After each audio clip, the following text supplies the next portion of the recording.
Du patrimoine régional, mais surtout des terres lointaines. Poésie japonaise, culture méditerranéenne, la littérature picarde regarde bien au-delà de ses frontières et interpelle les visiteurs.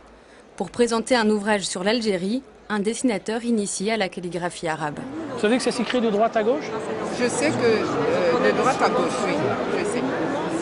Pour cette femme qui anime des groupes de parole auprès de femmes franco-maghrébines, ce livre est une découverte. Comme madame a écrit son livre d'Algérie et de France, ce serait intéressant de comprendre un peu ce elle a à nous dire.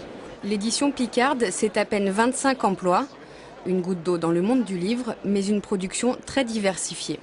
Effectivement, on assimile assez souvent l'édition en région avec une édition régionaliste, mais ce n'est pas toujours le cas, et c'est plutôt dans une moindre mesure.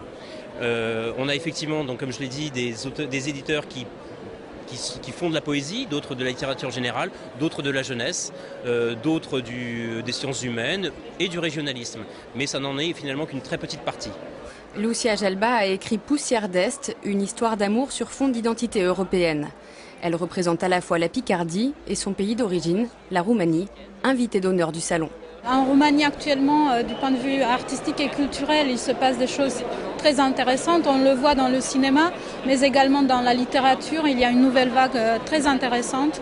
Et c'est bien que la Roumanie ait cette ouverture, puisqu'elle peut montrer sa culture.